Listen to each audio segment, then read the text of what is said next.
নমস্কার। আজকে আমরা এমন একটি অনুষ্ঠান আপনাদের সামনে আমরা নিয়ে এসেছি, বাণী বন্দনা অর্থাৎ সরস্বতী পুজো।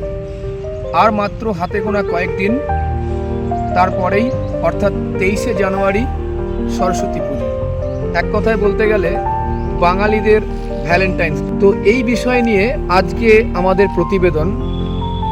এই যে সরস্বতী প্রতিমা যে সমস্ত কারিগর বা শিল্পীরা তৈরি করে চলেছেন, তাদের সম্প্রতি কী অবস্থা এবং তারা কতটা সুবিধা বা অসুবিধার মধ্যে রয়েছেন, এই পুরো প্রতিবেদনটি আজকে আপনাদের সামনে আমরা উপস্থাপন। বছর কেমন আয়ের ইনকাম ভাবছেন?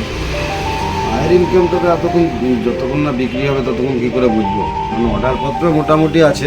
গত বছরে বৃষ্টির জন্য আপনাদের অসুবিধা হয়েছিল, এবারে খুবই ঠান্ডা পড়েছে, শৈত্যপ্রভাব চলছে। এই অসুবিধাটা কি করে মেকআপ? ঠান্ডার মধ্যে কাজ করতে খুবই কষ্ট হয় কারিগর হেল্পারদের আমাদের।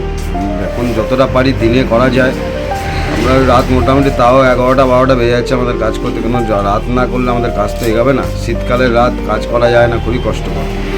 এর মধ্যে করে কষ্ট করে আমাদের করতে হয়। আগামী এই যে আপনাদের কাছে এই যে কাজ মূর্তি তৈরি করার লেবার সংকট, লেবার আসছে, মানে যারা কাজ করে সেরকম লোক আসছে না, এই অসুবিধাটা আপনারা কিভাবে দেখছেন?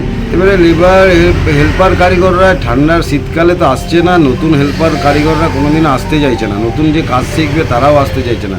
না, এখন ইনকামটা প্রচুর কম হয়ে গেছে। এবারে এখন একটা হেল্পারের মিনিমাম কম করে হলো 400 টাকার উপরে হাজিরা দিতে হবে, না হলে কেউ কাজে আসবে না। এবারে তাকে কাজ শেখাবো না পয়সা দেবো আমি। এবারে এই সমস্যা হয়ে গেছে, ঠাকুরের দাম নেই, জিনিসের দাম সব বেড়ে যাচ্ছে। এই পাট চাষের দাম কমে গেছে, পাট চাষ এত কম হয়ে গেছে যে আমাদের সুতলির দাম প্রচুর বেড়ে গেছে, পাটের চুলের দাম ডবল হয়ে গেছে। তাহলে আমরা কোন দিক দিয়ে যাবো? এদিকে ঠাকুরের দাম কম। এই যে এবছরে যে আপনি কেমন আশা করছেন আপনার এই মূর্তির উপরে ইনকামের? ইনকামের আশাটা তো আশা তো সবাই করে, আশাটা তো হলে হবে না। যতক্ষণ না ঠাকুরগুলো সব কটা ঠাকুর মায়ের মন্দিরে যাবে, প্যান্ডেলে যাবে, যতক্ষণ না টোটাল কাস্টমার আসবে, বিক্রি হবে, তার আগে তো আমরা ইনকামটা দেখতে পারবো না। আপনার নাম? আমার নাম অভিজিৎ পাল, আমার ওয়ার্কশপের নাম মা মনসা শিল্পাল।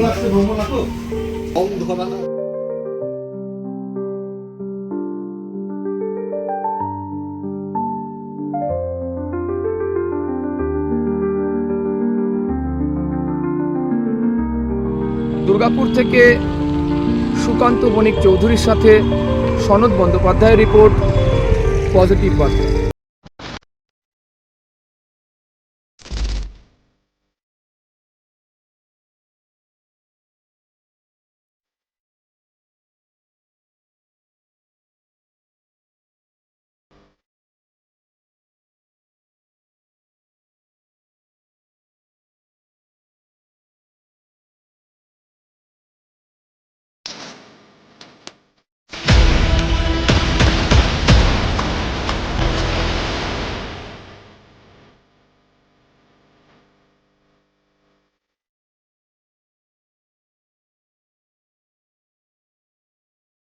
আপনারা দেখছেন পজিটিভ বার্তা প্ল্যাটফর্ম।